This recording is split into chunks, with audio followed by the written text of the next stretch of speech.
My goodness, how did you even arrive here? The haughty chief physician utterly belittled the orphan nurse, regarding her as mere refuse, unworthy of even a passing glance. Yet, if he only knew that the nurse... And before we proceed further, from which nation are you observing this video? Enjoy the narrative. The stark glare of the surgical theater assaulted her vision, but Anna Smirnova remained fixed on the monitor, her gaze unwavering. She had just completed the task of replacing an elderly patient's intravenous drip when the sharp voice of Smirnov cut through the air behind her. What kind of disarray is this? The chief physician, Oleg Viktorovich Kovalev, stood framed in the doorway, his countenance contorted. How to properly arrange the instruments? It's rudimentary. Anna's cheeks flushed. She had indeed been in a rush, and perhaps hadn't laid out the instruments with absolute precision, but Kovalev's tone was insufferable. "Forgive me, Oleg Viktorovich. I will rectify it," she replied softly, endeavoring to avoid his eyes. "You will rectify it," he mimicked. "Do you even comprehend your surroundings? This is a medical facility, not a public spectacle. You are merely a derelict from the streets who fancies herself—" Anna, the nurse, swallowed hard. Kovalev's words pierced her to the core.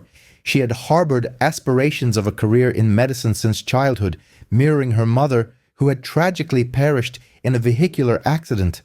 When Anna was a child, her mother was a paragon of virtue, consistently asserting that there was nothing more noble than extending aid to others. All the physicians and nurses present studiously averted their gazes from Anna's direction, apprehensive of incurring the chief physician's displeasure. Kovalev reveled in public humiliation. It was his method of asserting dominion. "Depart from here before I reconsider my decision to dismiss you," Kovalev commanded, gesturing dismissively towards the exit. Anna, her head bowed, exited the operating room. Tears stung her eyes, but she made her way to the nurse's lounge. Irina Petrovna, the head nurse, awaited her. She was akin to a maternal figure to Anna, offering unwavering support, sagacious counsel, and intervention when required. "Is Kovalov being his usual cruel self again?" Irina Petrovna inquired with empathy, placing a hand on Anna's shoulder. Anna could only nod, speechless. "Do not take it to heart," Anyuta continued, Irina Petrovna stroking her back. "You are aware of the sort of autocrat he is. Simply grant him leeway, and he will bend everyone to his will. He is burdened by insecurities, which he then vents upon those less fortunate. But why must he treat me in such a manner?" Anna sobbed. "I strive to work tirelessly." "Because you are young, beautiful, and talented," Irina Petrovna responded. "He fears you may eclipse him, that you possess an inner fire, that your presence here is purposeful. You aspire to become a physician, do you not?" Anna wiped her tears and nodded. "Thank you, Irina Petrovna," Anna said. "You always offer me such support." "Anyuta's trifling matters," Irina Petrovna waved a dismissive hand. "I merely perceive that you are a virtuous individual and an exceptional professional. Such individuals deserve safeguarding." At that precise moment, Maxim Sokolov, a young general practitioner, entered the nursing department. He was among the select few who extended Anna respect and compassion. "Anya, hello," he greeted, a smile gracing his lips. "I overheard that you are again embroiled in a tempest in a teacup." Anna blushed, but attempted a smile in return. "Yes, Oleg Viktorovich was mildly displeased with my efforts," she answered vaguely. "Pay him no mind," Maxim advised. "He is perpetually this way." "I doubt that," Irina Petrovna chuckled. "He exhibits such behavior only when confronted by someone intellectually superior." Maxim regarded Anna with evident sympathy. "Should you require anything, do not hesitate to approach me," he offered. "I am perpetually ready to assist." "Thank you, Maxim," Anna replied. "I shall bear that in mind." She resumed her duties, endeavoring to cast aside the mortification she had endured. She meticulously reviewed prescriptions, closely observed the well-being of patients, and strived to be of maximum assistance. She yearned to demonstrate to Kovalov the error of his judgment, to prove she was not merely a vagabond, but a person genuinely committed to helping others. The hospital teemed with its customary frenetic activity, each day an intricate tapestry woven with threads of suffering, hope, and the relentless pursuit of life. A palpable buzz emanated from the emergency room. Orderlies swiftly maneuvered a gurney, physicians darted about, issuing urgent commands. Anna, situated nearby, immediately recognized the gravity of the situation, a cardiac event, a critical case. She caught a snippet of conversation. Soon thereafter, it became widely known that Ivan Sergeyevich Volkov had been admitted to the hospital. A distinguished businessman and a significant figure within the city's echelons, he was brought in dire straits, suffering from an acute myocardial infarction. The news of this development swiftly permeated the hospital's corridors. Kovalev, upon learning of such a consequential patient's arrival, visibly perked up. He perceived this as an opportune moment to solidify his standing and potentially secure additional financial backing for the institution. "Initiate all requisite preparations," he commanded, casting a glance at his subordinates. "I shall personally attend to this patient. We will exhaust every conceivable measure to preserve his life." Anna observed this flurry of activity from the periphery. She suspected that Kovalev's actions were likely motivated less by genuine concern for the patient and more by personal aspirations. Nevertheless, she harbored a flicker of hope that he would execute his responsibilities appropriately. Surrounded by a contingent of physicians, Kovalev commenced a thorough examination of Volkov. Anna, despite her demanding workload, endeavored to keep a watchful eye on the patient's condition. She frequented his room, monitored his intravenous lines, measured his blood pressure, and meticulously recorded all observed fluctuations on his chart. Later that evening, following a strenuous shift, Anna remained in the physician's office, poring over the patient's medical history and cross-referencing it with prior readings. A disquietude settled upon her. She sensed the absence of a crucial element in the diagnostic puzzle. Suddenly it struck her that one particular indicator, an enzyme level in the blood, registered significantly above the norm for a cardiac episode. This anomaly could signify an alternative, albeit rarer, ailment necessitating a distinctly different therapeutic approach. Anna felt a surge of apprehension. If her hypothesis held true, the treatment regimen prescribed by Kovalev would not only prove ineffective for Volkov, but could potentially exacerbate his condition. She understood the imperative to act.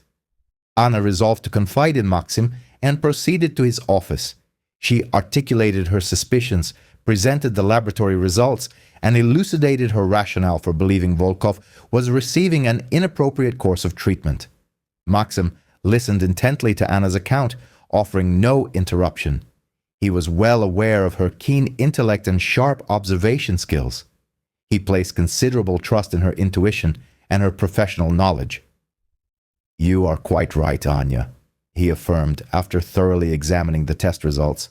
"This particular indicator does indeed present cause for concern. Urgent intervention is required, but what course of action can we pursue? Maxim, what are we to do?" Anna implored, her voice tinged with despair. "Kovalev will not heed our counsel. He will simply dismiss us both."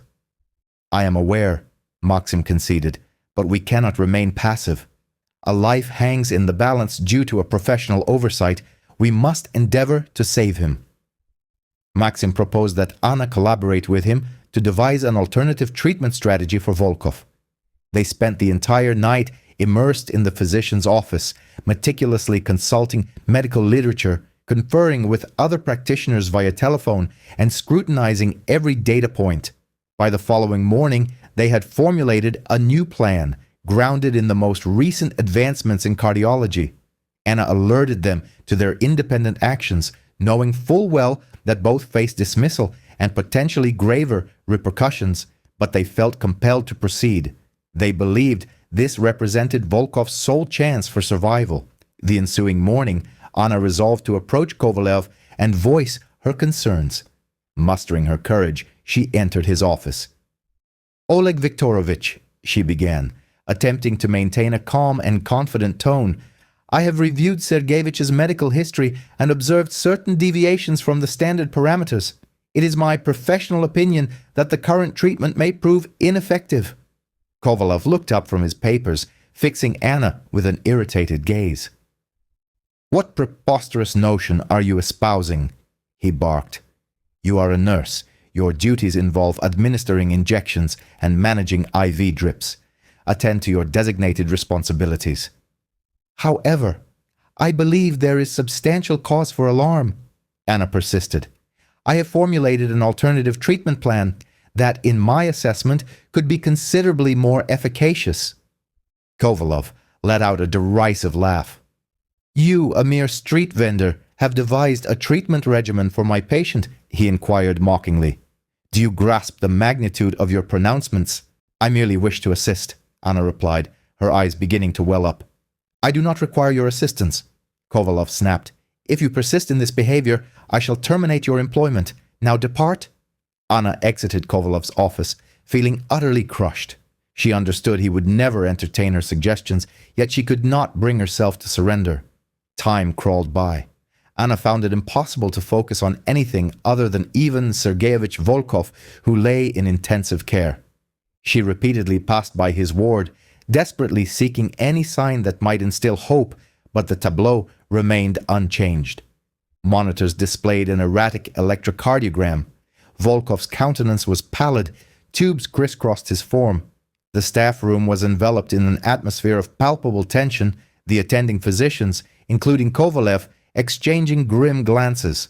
Unable to bear the sight of the patient's deteriorating condition, Anna finally resolved to approach the chief physician once more.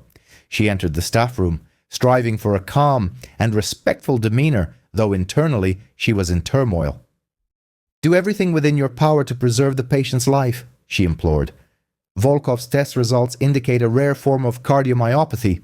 The current prescription may only exacerbate his condition." Kovalev scoffed derisively. "Cardiomyopathy? Are you serious? You exhibit a meek paranoia. I have dedicated 20 years to this profession, and you presume to instruct me." "I am not attempting to instruct you," Anna responded softly, striving to maintain her composure. "I merely wish for us to consider this possibility." Kovalev barked a loud, dismissive sound. He turned away from Anna, effectively signaling the end of the conversation. Maxim was awaiting her in the corridor. He observed her emergence from the staff room and discerned from her expression that the discussion had been unfruitful. Anna recounted Kovalev's reaction. Maxim listened intently, his brow furrowed. "I too believe you're correct," he stated once Anna had finished. "I examined Volkov's test results, and they indeed suggest—" "But what can we do?" Anna inquired, a note of desperation in her voice. "Kovalev refuses to listen to me." "We must act decisively," Maxim replied. "We cannot permit him to cause a patient's demise out of sheer pride." "If we are discovered, we will be dismissed," Anna said quietly, meeting Maxim's gaze. "I am aware," he responded, "but I cannot stand idly by and witness a person perish when we possess the means to save him."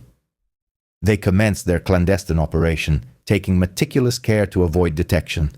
Anna discreetly procured the necessary medications. Maxim monitored Volkov's vital signs, meticulously documenting every change. They worked during the night shifts, when the hospital was less populated, and made every effort to leave no discernible traces. Volkov's condition continued to decline, a consequence of the initial misapplied treatment. The electrocardiogram readings grew increasingly erratic, and his breathing became progressively labored. The attending physicians had already begun to prepare for the worst, while Kovalov remained steadfastly convinced that proceedings were unfolding as planned, anticipating commendation for the successful treatment of a prominent patient. One night, during a shared shift between Anna and Maxim, Volkov's condition deteriorated sharply. Alarms blared, signaling a critical drop in blood pressure and cardiac arrest. "We are losing him!" Anna cried, rushing to the patient's side. Maxim swiftly attached the defibrillator and initiated resuscitation efforts, administering medication in a desperate attempt to stabilize Volkov's condition. Time seemed to stretch into an agonizing eternity, each second feeling like an age. Anna and Maxim operated with seamless synergy, their actions harmonized and professional. They understood that a human life rested precariously on their competence. After several minutes of intense struggle, Volkov's heart resumed beating, his blood pressure began to stabilize, and his breathing gradually recovered. They exhaled in unison, exchanging a look of shared relief. They had succeeded. They had saved his life. However, their moment of triumph was tragically brief. Kovalev burst into the room, seething with rage. He witnessed their actions, the unfolding drama before him.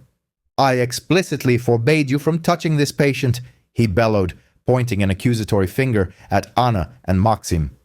"We were saving him, Oleg Viktorovich," Maxim stated calmly. "What?" Kovalev roared. "You dare contradict me? I have had quite enough of both of you." A hoarse voice emanated from the side of the bed. All heads turned, and there Volkov had opened his eyes. He appeared weak and depleted, but his gaze was sharp and penetrating. "What is happening here?" he repeated, barely articulating the words. "Why are you shouting?" Kovalev turned a ghastly shade of pale upon realizing Volkov had regained consciousness. He attempted to stammer out a justification, but Volkov interrupted him, raising a hand. "I have heard everything you have said," he declared. "I have witnessed precisely who saved me." He looked at Anna and Maxim with profound gratitude. "Thank you," he conveyed. "You are true physicians." Upon learning the complete truth regarding his treatment, Ivan Sergeyevich Volkov was consumed by a tempestuous fury. His anger was akin to a raging inferno. He demanded an immediate audience with the chief physician. Kovalev, confident in his perceived invincibility, entered Volkov's private room with a self-satisfied smirk. He anticipated expressions of gratitude, perhaps even a substantial reward. Instead, he was met with an icy stare and words that resonated like a pronouncement of doom. "Oleg Viktorovich," Volkov began, his voice laced with steel, "I have been informed of the events. I have heard the accusations, and I am aware of your character. I have no questions." Kovalev, sensing the precariousness of his position, attempted a weak justification. "I did everything within my power," he started. "Remain silent," Volkov's voice boomed with barely contained rage. "You nearly dispatched me to the afterlife through your negligence and your hubris. You prioritized your ambitions above a human life." Kovalev's face drained of color. He recognized the game was irrevocably lost. Volkov, privy to the entire affair, attempted to mitigate the situation. "You will be held accountable for your incompetence, for your deceit, and for placing my life in jeopardy," Volkov declared with finality. Volkov gestured towards his assistant, who stood at the doorway. "Contact the Department of Health and my legal counsel. I demand a comprehensive inquiry. This individual should no longer hold the esteemed position of chief physician." Kovalev stood frozen, as if struck by lightning. His career, his reputation, lay in ruins, obliterated in an instant. He made a desperate, futile attempt to shift blame. "Ivan Sergeyevich, you misunderstand the situation. It was Nurse Smirnova. She arbitrarily altered the treatment plan. She acted without my knowledge." Volkov's brow furrowed. "Smirnova is the very nurse who identified your oversight and consequently saved my life." At that very moment, Maxim entered the room. Drawn by the commotion, he decided to investigate. Upon observing the ashen-faced Kovalev and the enraged Volkov, he grasped the unfolding scenario. "Ivan Sergeyevich, allow me to explain," Maxim stated, turning to Volkov. "Anna did propose an alternative treatment regimen, but solely because the previous course was proving ineffective. Her actions were guided exclusively by a profound concern for your well-being. I witnessed firsthand her professionalism and dedication. She acted within her purview and under my guidance." Volkov regarded Maxim, then shifted his gaze to Kovalev. He perceived blatant falsehoods in the chief physician's eyes and unvarnished sincerity in the young doctor's words. "Thank you, Maxim," Volkov said. "I commend your honesty." He then addressed Kovalev once more. "Oleg Viktorovich, implicating an individual who displayed far greater professionalism and humanity than yourself in this matter is utterly unacceptable." Representatives from the Department of Health and Volkov's legal team entered the room. Kovalev was ordered to tender his immediate resignation and depart the hospital premises. As he exited, he cast a look of seething animosity towards Anna and Maxim, his arrogance evident even in defeat. Anna settled into a chair, feeling a touch of awkwardness. "I wish to express my personal gratitude for saving my life," Volkov stated. "Dr. Sokolov informed me of how you recognized the error and proposed an alternative treatment plan." Anna blushed, a mixture of embarrassment and modesty. "It is my duty, Ivan Sergeyevich," she replied. "I merely endeavored to do everything within my capacity to assist you." "You did far more than simply perform your duties," Volkov countered. "You preserved my life, and for that I am immensely indebted to you." Volkov paused, then continued. "You know, Anna, it brought to mind a story about a woman I knew quite well. A remarkable woman. Her name was Smirnova, much like yours. She was an exceptionally gifted physician, deeply devoted to her craft. Tragically, she met an untimely end." Anna shuddered. "You knew my mother?" she inquired, her voice trembling with emotion. Ivan Sergeyevich offered a gentle smile. "Indeed, I knew your mother, and I see that you have followed in her footsteps. You possess the same aptitude and the same unwavering dedication." Anna could scarcely believe what she was hearing. She had always yearned to learn more about her mother, but since her passing, she had no one left who could share those memories. "I was unaware you knew her," Anna said, tears welling in her eyes. "I lost her many years ago," Volkov replied. "But I've never forgotten her, and now that I've learned you are her daughter, I feel compelled to help you realize your aspirations." "What aspirations?" Anna asked. "I wish to offer you admission to medical university," he declared, "with full financial sponsorship from myself. I want you to become a physician, just like your mother. I want you to be able to unlock your potential and extend aid to others, precisely as she did." Anna was stunned, unable to comprehend that her most cherished dream might actually come to fruition. "Ivan Sergeyevich, I am at a loss for words," she stammered. "I am profoundly grateful to you." "There is no need for thanks," Anna replied. "Volkov, I am doing this in remembrance of your mother. She would have been immensely proud of you." At that moment, Volkov's assistant entered the room. "The Supreme Court is ready," he announced. "Tomorrow, the appointment of the new chief physician will be officially declared." Volkov nodded. "Thank you," he said. "You may go." The assistant departed. Volkov turned back to Anna. "I hope that with the arrival of the new director, a new era will commence for the hospital, an era where professionalism, justice, and humanity are truly valued." Anna smiled. "I share that hope," she said. Volkov looked at Anna with warmth. "All the very best, Anna," he stated.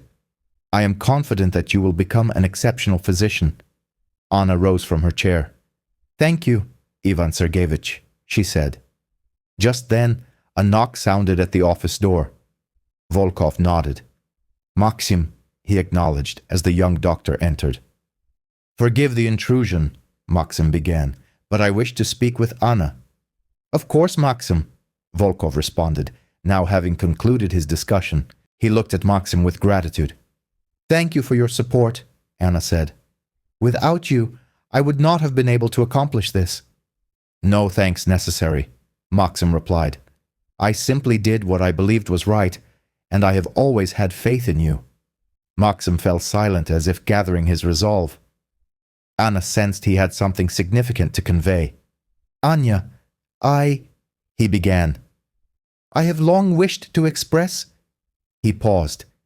"Not merely as a colleague, but as an individual, I deeply admire your kindness, your diligence, and your unwavering commitment to your profession." Anna blushed. She had always harbored a certain fondness for Maxim, but had never considered it reciprocated. "Maxim, she started, but could not complete the sentence. Maxim moved closer, gently taking her hand. "I understand that at this moment you have a great deal on your plate, and I do not wish to rush you, but I simply wanted you to know how I feel." Anna looked into his eyes and perceived a profound sincerity and warmth within them. "Maxim, I truly feel the same way about you," she whispered. Maxim smiled, and then tenderly kissed her. Anna reciprocated the kiss, experiencing at that very instant a profound sense of happiness. She had been granted an opportunity to fulfill her lifelong dream, and by her side was a person who loved and supported her unconditionally. Meanwhile, within the hospital, significant transformations were underway.